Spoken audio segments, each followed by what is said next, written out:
प्रक्तुण्डं महाकाय सूर्यकोटिसम्प्रभ निर्विघ्नं कुरु मे देव सर्वकार्येषु सर्वदा। मंगलम भगवान विष्णु मंगलम गरुड़ध्वज मंगलम पुंडरीकाक्ष मंगलाय तनो हरि। देखिए कल एकादशी है। आज हम आप लोग को कथा भेज दे रहे हैं, कल आप लोग सुन लीजिएगा। देखिए एकादशी का व्रत करने से कोई मतलब नहीं जब तक कथा न सुने। कथा का इतना महत्व होता है कि कोई भी व्रत करिए, पूजा करिए, जब उनमें कथा कहानी नहीं करिए तो उसका कोई महत्व नहीं होता है। और 7 जन्म के पितर तुरंत तत्काल उनको मुक्ति मिलती है। ये एकादशी का व्रत सबको करना चाहिए क्योंकि इसमें पितर तृप्त होते हैं। इसीलिए जिसके घर में पितर का दोष है, पितर परेशान करते हैं, उनको जरूर ये व्रत करना चाहिए क्योंकि सारे एकादशी का महत्व होता है। तो उसके घर में पितर सुख शांति रहते हैं, उसके घर में आशीर्वाद देते हैं। तो अगर सारे एकादशी नहीं रह पा रही हैं तो ये पितृ विसर्जन वाला एकादशी जरूर करना चाहिए। तो इसका नाम भी सुनना चाहिए कि 26 एकादशी का नाम। अगर 26 एकादशी का कथा आप लोग नहीं पढ़ पा रही हैं तो कम से कम नाम तो सुन लीजिए, 26 एकादशी का नाम सुन लीजिए और उसके बाद एकादशी का कथा सुन लीजिए। और जो ऐसा करता है उसके पितर सुख शांति समृद्धि देते हैं।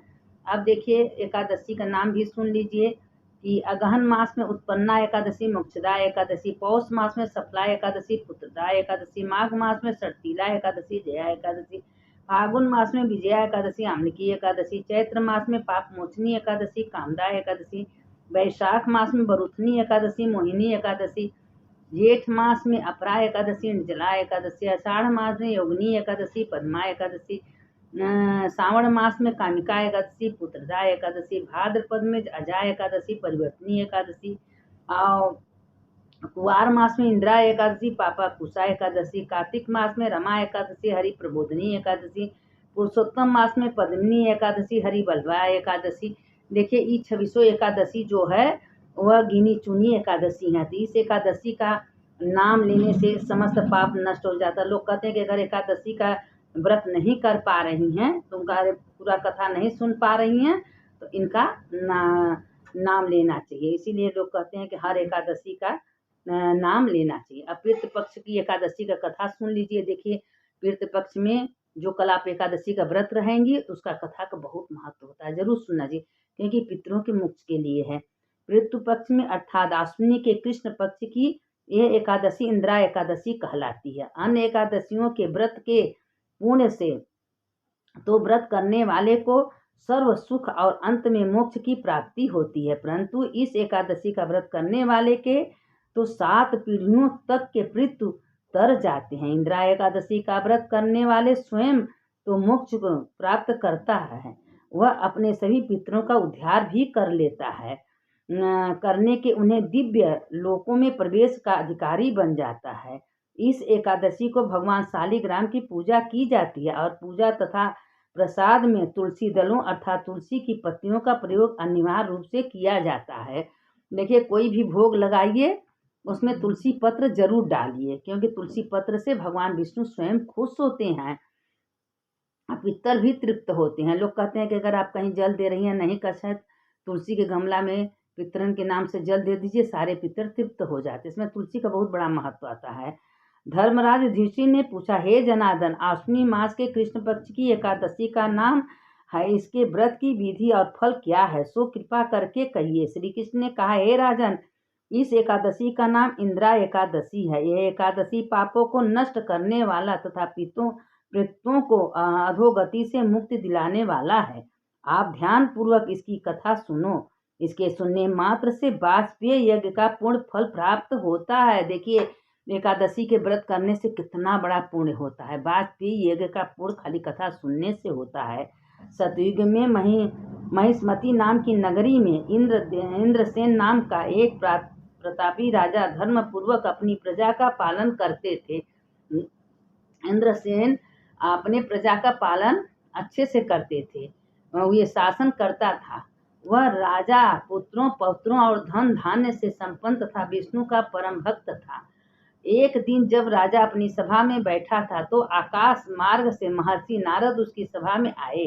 राजा को देखते ही हाथ जोड़कर खड़ा हो गया और विधि पूर्वक आसन व अर्घ दिया। सुख से बैठकर नारद मुनि ने राजा से पूछा, हे राजन, आपके सातों अंग कुशल तो हैं? तुम्हारी बुद्धि धर्म में और तुम्हारा मन विष्णु भक्ति में तो रहता है। देवर्षि नारद जी की बातें सुनकर राजा ने कहा, हे देवर्षि, आपकी कृपा से मेरे राज्य में सब कुशल हैं तथा मेरे यहाँ यज्ञ कर्मादि सुकृत्य हो रहे हैं। आप कृपा करके अपने आगमन का कारण कहिए। तब नारद जी कहने लगे, हे राजन, आप आश्चर्य देने वाले मेरे वचनों को सुनो। मैं एक समय ब्रह्मलोक से यमलोक गया था। वहाँ श्रद्धा पूर्वक यमराज से पूजित होकर मैंने धर्मशील और सत्यमान धर्मराज की प्रशंसा की। उसी यमराज की सभा में महान ज्ञानी धर्मात्मा तुम्हारे पिता को एकादशी का व्रत भंग होने के कारण देखा। उन्होंने जो संदेश दिया है वह मैं तुमसे कहता हूँ। तुम्हारे पिता ने कहलवा दिया है कि पूर्व जन्म में कोई विघ्न हो जाने के कारण मैं यमलोक में रह गया है। हे पुत्र, यदि तुम इंद्रा एकादशी का व्रत मेरे निमित्त करो तो मुझको स्वर्ग की प्राप्ति हो सकती है। तब राजा कहने लगा, हे देवर्षि, आप इस व्रत की विधि मुझसे कहिए। नारद जी बोले, हे राजन, अश्विन मास के कृष्ण पक्ष की दशमी के दिन प्रातःकाल श्रद्धा सहित स्नान करना चाहिए। इसके पश्चात दोपहर को भी स्नान करना चाहिए। उस समय जल से निकलकर श्रद्धा पूर्वक पितरों का श्राद्ध कर और एक समय भोजन करे तथा रात्रि को पृथ्वी पर शयन करे। दूसरे दिन अर्थात एकादशी के दिन प्रातःकाल दातून करे और स्नान करे। उसके पश्चात भक्ति पूर्वक व्रत का संकल्प करे। हो सके तो गंगा तीर्थ में स्नान करे, न हो सके तो गंगा जल डाल के स्नान करे। संकल्प करते समय भगवान से श्रद्धा पूर्वक कहे, हे प्रभु, मैं आज निराहार रहूंगा और समस्त भोगों का त्याग कर कल भोजन करूंगा। हे महाभाग, आप मेरी रक्षा करने वाले हैं, आप मेरे व्रत को पूर्ण करें।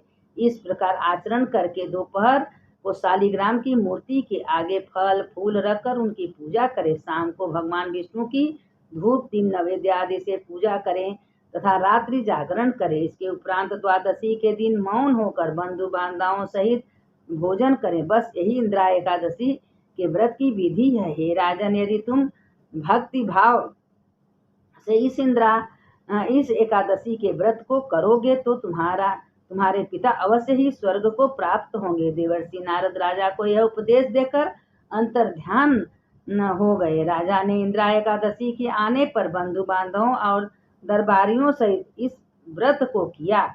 व्रत के प्रभाव से आकाश में पुष्पों की वर्षा हुई और राजा के पिता यमलोक से स्वर्गलोक में गए। वो गरुड़ पर चढ़कर स्वर्गलोक में गया। राजा इंद्रसेन भी एकादशी के व्रत के प्रभाव से इस लोक में समस्त सुख भोग कर अंत में स्वर्गलोक को प्राप्त हुए। श्री कृष्ण भगवान ने अंत में कहा, हे धर्मराज युधिष्ठिर, यही इंद्रा एकादशी का महत्व है। इस कथा के पढ़ने व सुनने मात्र से समस्त पाप नष्ट हो जाते हैं और अंत में स्वर्ग की प्राप्ति होती है। इस एकादशी में देखिए, सवेरे जब पारण आप लोग करेंगी तो सबसे पहले तुलसी दल गुड़ का पारण करना है। गुड़ लेके तुलसी दल लेके उससे पारण कर लीजिए तो आपके पूरे एकादशी का फल आपको प्राप्त होगा।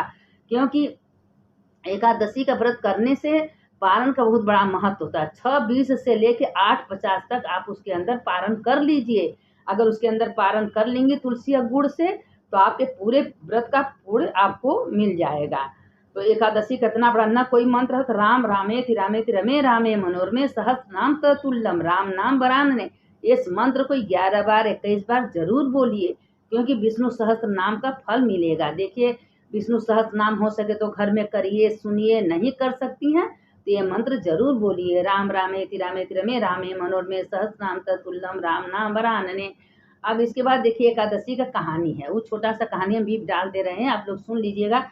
एकादशी का अगर देखिए कथा सुनने के बाद कहानी भी सुनना चाहिए, क्योंकि ये देखिए जब तक जोड़ा नहीं लगाएंगी तब तक इसका कोई फल महत्व नहीं मिलता है। तो इसीलिए हम हमेशा कथा में एकादशी का कहानी आप लोग को सुनाते हैं कि ताकि आप लोग पुण्य की भागी बने। हम अपने सीमित देखिए कोई चीज़ नहीं रखना चाहते, हम सोचते हैं कि सबको बांट देना चाहिए। तो क्या हुआ कि एक ब्राह्मण थे, उनकी एक पत्नी थी, एक बेटा था, बस एक बेटा था। तो वो ब्राह्मण हर जगह पूजा पाठ कराने जाते थे, बेईमानी कर करके। जहाँ 500 का पूजा पाठ होता था वहाँ 1000 रुपया मांगते थे सबसे। अब पूरे गांव में यही सब करते थे, झूठ बोल के, बेईमानी करके, धोखा सबको दे के पैसा कमाते थे। और उसकी पत्नी जो थी वो इंदिरा एकादशी का व्रत करती थी। व्रत करती थी, वो एकदम सही ढंग से थी, अपना पूजा करती थी, सत्संग करती थी, जो करना उसको करती थी।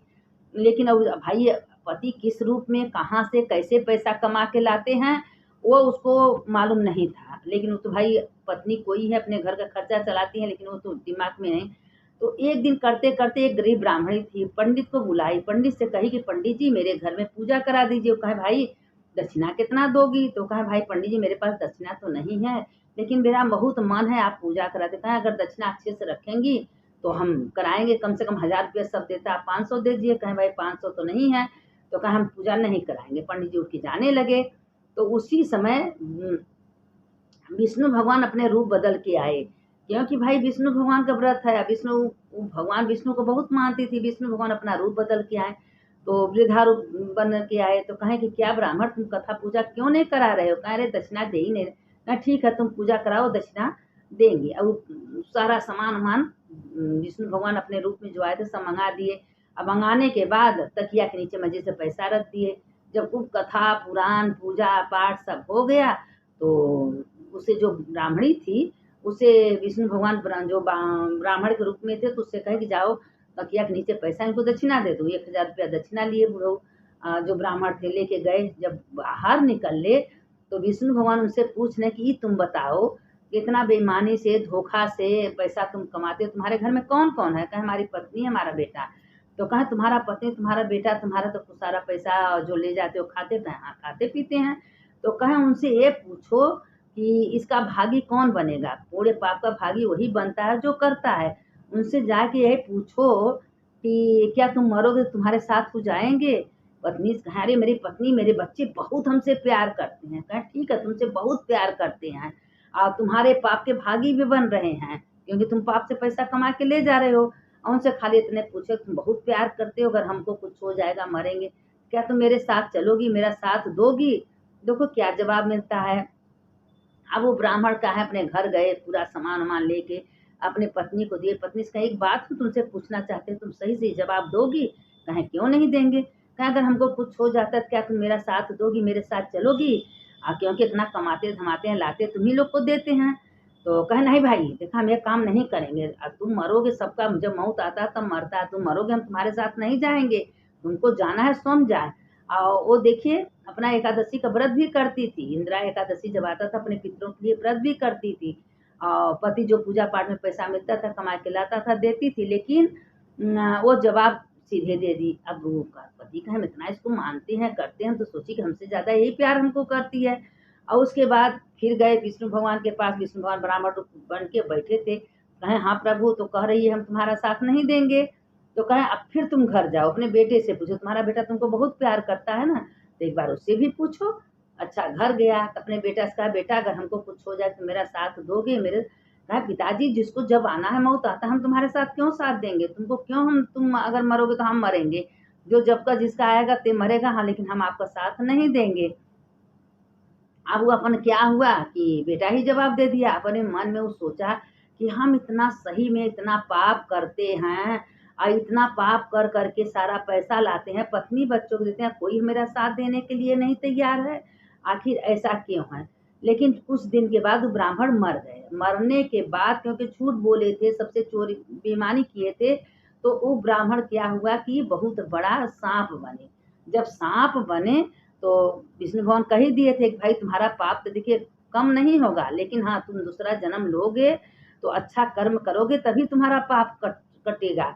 या तुम कभी एकादशी का व्रत नहीं किए, कभी वहाँ गए भगवान के पास, जब ब्राह्मण मर गए भगवान के पास गए तो भगवान से कहे कि हमको बहुत भूख लगी, हमको कुछ खाने। भगवान कहे ये बताओ तुम्हारे दरवाजे से जो आया तुम सबको मार के भगा दिए, कभी एक रोटी किसी को नहीं दिए, कभी तुम अन्य दान नहीं दिए और कभी कोई एक पैसा किसी को नहीं दिए, कभी कुछ प्रेम से बोले नहीं, कभी किसी से एक पैसे का कथा पुराण नहीं किसी को सुनाए, बिना पैसा लिए तुम कभी एक शब्द किसी से नहीं बताते थे।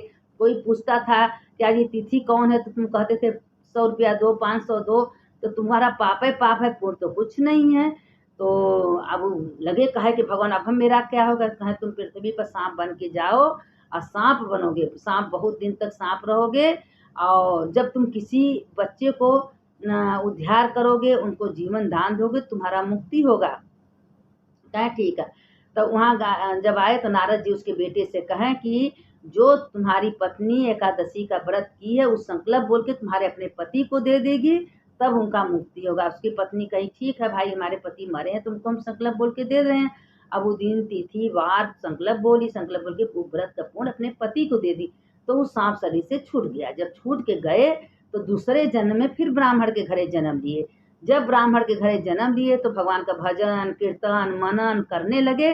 तब कभी झूठ नहीं बोले, जितना उनका होता था, जिसको जितना श्रद्धा था वो लिया के मंदिर में पैसा चढ़ावा चढ़ा देता था।